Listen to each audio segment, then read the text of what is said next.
Starting here talking about slope. When you hear the term slope, what do you think of? Think past math classes. Y equals mx plus b. Bingo. Write it down. Y equals mx plus b. Now, we're not graphing or anything like that. Okay, we're just dealing with specific problems that have to deal with slope. Okay, so we're not graphing. We're not doing any of that. Two most important things in this equation, what are they? X and Y. It actually isn't x and y because x and y is just a coordinate, so it is m and b. Okay, m, what does m stand for?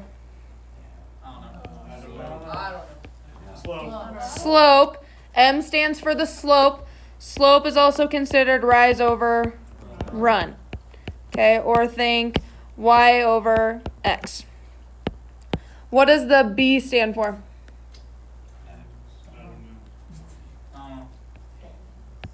Base. Y-intercept. Okay, b stands for the y-intercept. Okay, what does y-intercept mean? B. Where it crosses the y-axis. Yep. So, another thing I'm going to talk about, that's with the equation. The x and the y just stands for a specific coordinate. Okay, the m is our slope, the b is our y-intercept. When we're given 2 points, I'm just going to call them x1, y1 for now, x2, y2 for now. Does anyone remember the specific equation to find m?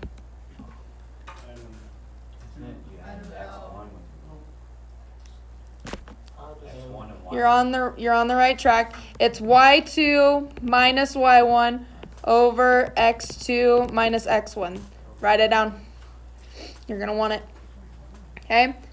That equation helps you find the slope if you're not given the y equals mx plus b. Okay, so if you were just given 2 points, you would use this equation to help you find the slope. Okay? You're not going to use that often, but we do have an example with that today. Okay, so that's not my main focus because that was a main focus in Algebra 1 last year. Okay? Our main focus today is talking about parallel and perpendicular slope. So, parallel and perpendicular. What do we know about parallel lines? They don't intersect. Why do they not intersect? Straight lines, specifically with slope. What do we know about parallel lines? They're same. They have the same slope. So parallel lines have the same slope. So let's say if the slope of the first line was 1/2, what's the slope of the parallel line? 1/2. Bingo. Okay? That's all you need to know about parallel. Perpendicular, does anyone know what perpendicular means?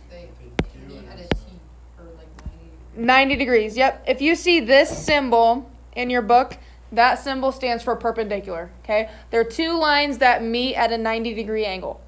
Okay, that's what perpendicular means. In order for 2 lines to be perpendicular to each other, does anyone remember what the slopes have to be? It's opposite. There's one more thing with it. Would you flip them? Yep, opposite reciprocal is what it's called. Everyone write that down. Opposite reciprocal. Opposite meaning positive and negative. So if the first one was positive, the new one would be negative. If the first one was negative, the new one would be positive. Okay? Reciprocal means flip. Okay? Reciprocal means flip. So if I had 2/3, it would flip to 3/2. Yep. So let's look at a specific example. If I had, let's do 2/3. What would my opposite reciprocal be of that? -3/2. Good. Let's say if I had a -2, what would my opposite reciprocal be of that? 1/2. Yep. Is it ringing bells? Okay. So remember with perpendicular, opposite reciprocal, parallel is the same slope. Okay. We're going to look at your number 1 together. You should have this picture. Okay, what it's asking us is it wants to know if these 2 lines right here are parallel to each other. Well, they look parallel, right? What would we know about their slopes if they were parallel? They would be the same. So we need to find the slope of both of those lines. Now notice they gave us 2 coordinates, so how do we find the slope? We have to do the formula. Yep. So they give us these two coordinates. We have 0, 16, and we have 6 and 24. Just like we did with distance and midpoint formula, we need to label. Okay, what can I label 0, 16? X1, Y1. 6 can be X2, Y2. So now we're plugging it into that formula I had you write down on the front page. Okay. So what's Y2? 24 minus Y1? 16 over X2? 6 minus X1? 0. So now we just evaluate that. What's 24 minus 16? 8. 6 minus 0? 6. Now with slope, can I leave it like that? No, you want to simplify. How can I reduce it?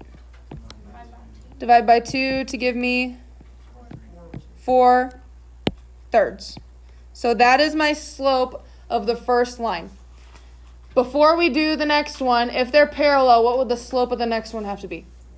The same thing, right? So we got to check. They gave us these coordinates here. We have 0, 0, and we have 6, 8. First, we want to label. What can I label 0, 0? X1, Y1, 6, 8, X2, Y2. So now we plug it in. Y2 minus Y1 is 8 minus 0. X2 minus X1 is 6 minus 0. So we end up getting 8 over 6, which reduces to 4 over 3. Well, what do you notice? They're the same, so that means they are parallel. Okay, so those two lines were, in fact, parallel. Quick review. 4/3, what would the opposite reciprocal be of that? Negative 3 over 4. You got it. Yep. Number 2 next. You have this picture right here, except the M is a T. Okay. When you're given a graph, it makes finding slope a lot easier. Okay, because all you need to do on a graph is just count it. Okay, you don't have to do the Y2 minus Y1 anymore. You can just count it. So what do I mean by a perfect point? If I tell you to find a perfect point, what does that mean on the graph?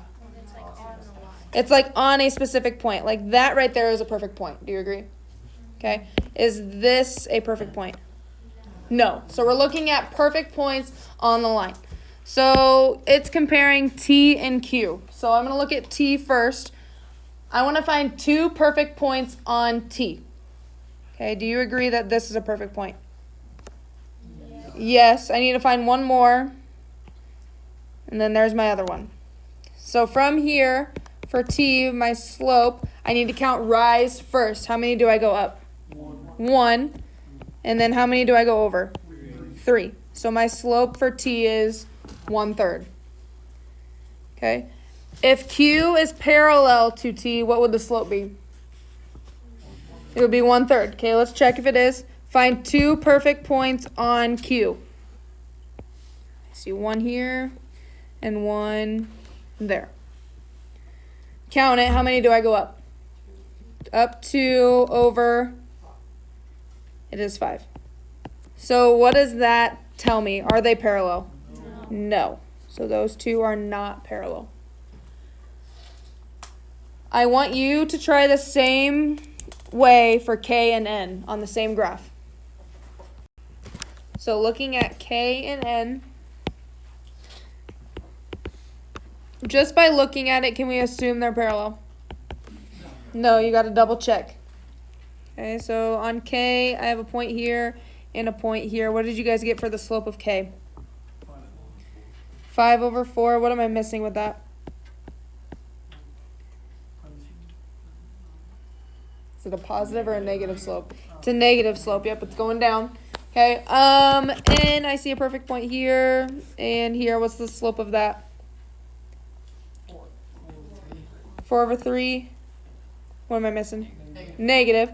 What does that tell me? Not parallel. Good.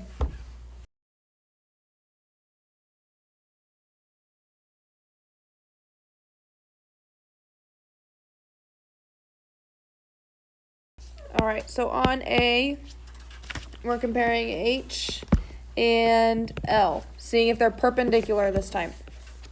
On H, perfect point here, and this end point would be perfect if it kept going. Okay, if we were looking for another one. What's the slope of H? How many do we go up? 2 over 3, positive or negative? Negative. Good. If it was perpendicular to L, what would L's slope have to be? It would have to be 3 over 2. Okay, what did you guys get for the slope of L?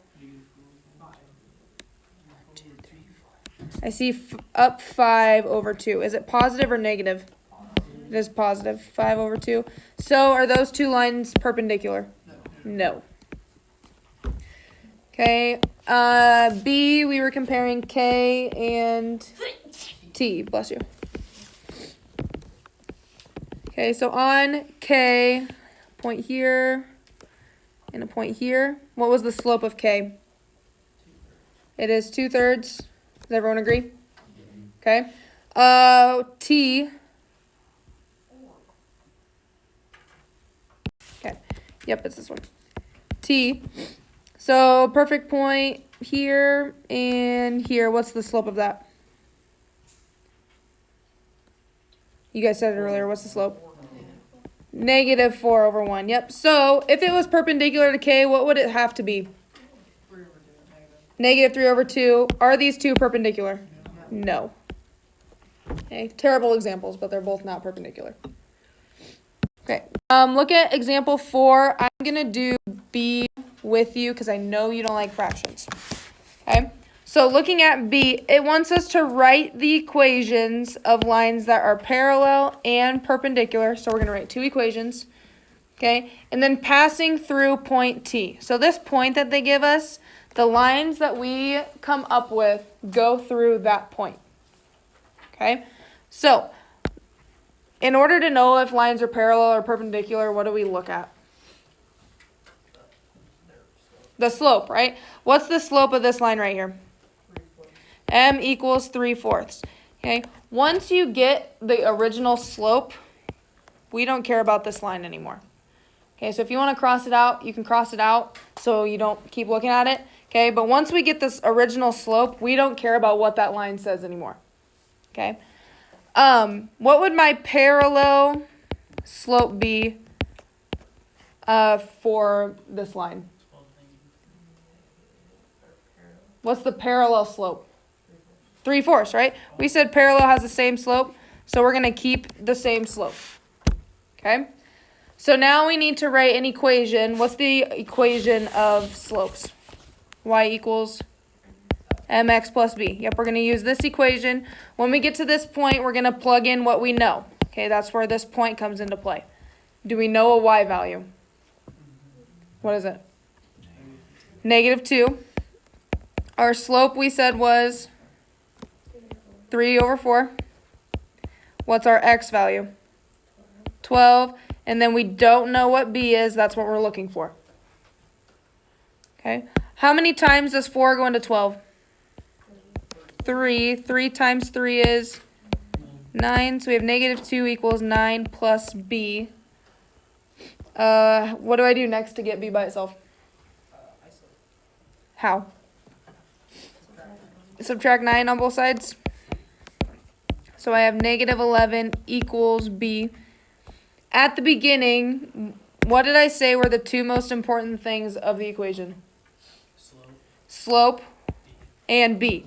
If you have those two things, you can write your new equation. Okay? So my new equation would be y equals 3/4 x minus 11. That is my parallel equation to the original. That goes through the specific point they gave us. Questions so far? Okay, we're going to do the same thing, but for perpendicular. We're going to do the same thing, but what's the one thing that's going to be different? The slope, right? Our original slope up above was 3/4. What's my perpendicular slope going to be? -4/3.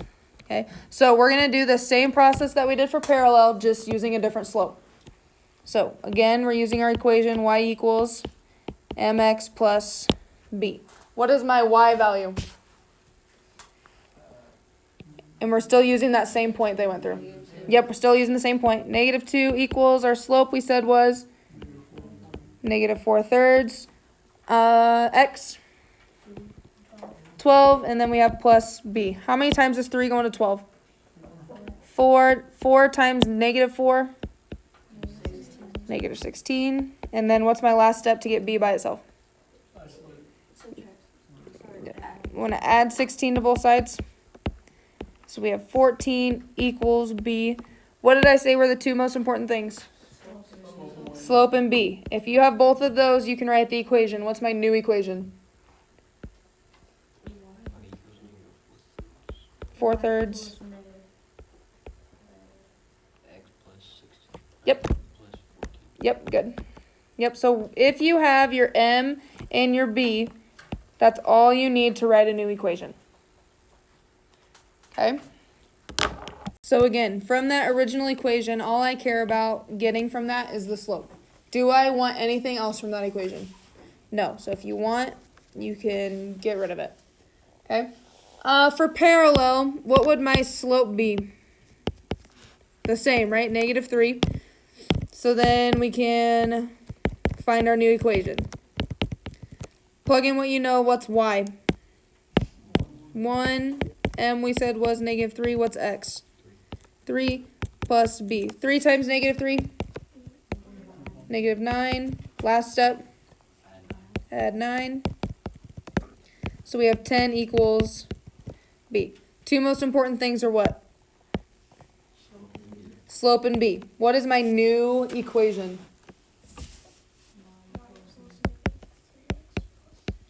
Yep. That's my new parallel equation.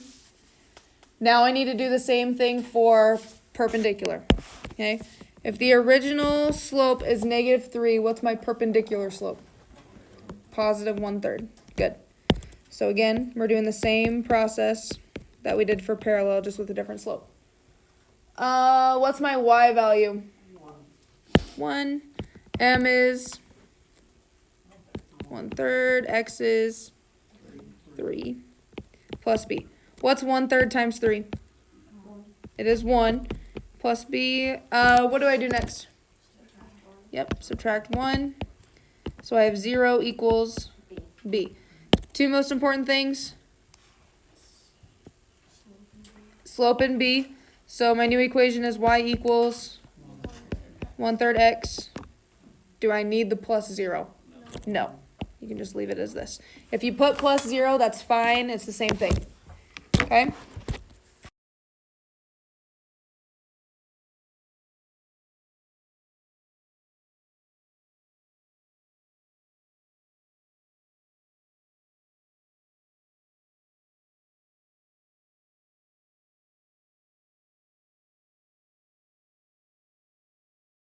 Number 1, how do the slopes of lines that are parallel to each other compare? What do we know about parallel slopes? They're the same. What do we know about perpendicular slopes? Opposite flip, opposite reciprocals of each other. Yep. Looking at that number 2 error analysis, what did she do wrong? She thought that those lines are perpendicular. Right. She did the opposite. She forgot to... she flipped it, but she forgot to do the opposite. Yep. So 2/3, the perpendicular slope should be positive 3/2. Yep, good. All right. Go ahead and try, that's all I'm doing on the left side. Go ahead and look at 6 through 11 on your own, and then we'll go over it together. Looking at this picture here, what did you guys get for the slope of G? I hear negative 3/5. Does everyone agree? Does anyone disagree? Okay. What did you get for the slope of N? Say it louder. Does everyone agree? So are these two parallel? Yeah. Yes. Good. What's the slope of J? Positive or negative? Positive, yep. What's the slope of M? 1/5. Does everyone agree? Let's see. I have a perfect point here.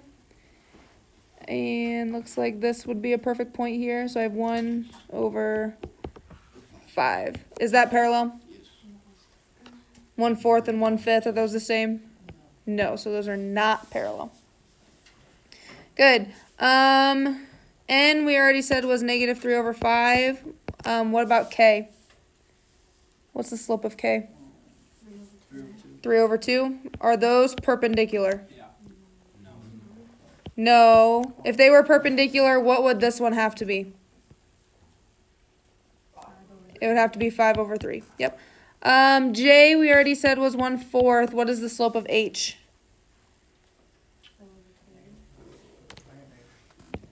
I hear -4. What's the run? It is 1. Let's double check. H. I have a perfect point here and here. So up 4/1. Are these two perpendicular? Yes. Yes, they are. Yep. Questions on the first 4? All right. Looking at number 10, all it wants is the parallel equation. Okay. What do we care about getting from this? The slope, right? What's the slope of the original? What number is technically in front of x? 1. Yep. So our slope is -1. It wants parallel equations, so do I change my slope? No, slope stays the same. So now we're looking at our equation y equals mx plus b. And it gives us this point right here. What's my y value? -2. M is -1. X 7 plus b. Good. -1 times 7. -7. What's my last step here? Add 7. So I get 5 equals b. What would my parallel equation be? Yep, good. Y equals -x plus 5. Questions on that one? All right, let's look at our last one, number 11. What do we care about getting from the original? The slope. What is the slope? 3. It wants perpendicular, so do I keep the slope or do I change it? Change it to -1/3. Okay. Now we're doing the same process we did, but just with a different slope. What's my y value? Gonna change there. -2. Slope we said was -1/3. What's the x? -9. What's -1/3 times -9? It is 3. Remember, 3 goes into 9 3 times. And then we have plus b. Last step. Subtract 3. So I have -5 equals b. So my equation is y equals x minus 5. Yep. And that's your perpendicular equation to the original. Questions over anything from today?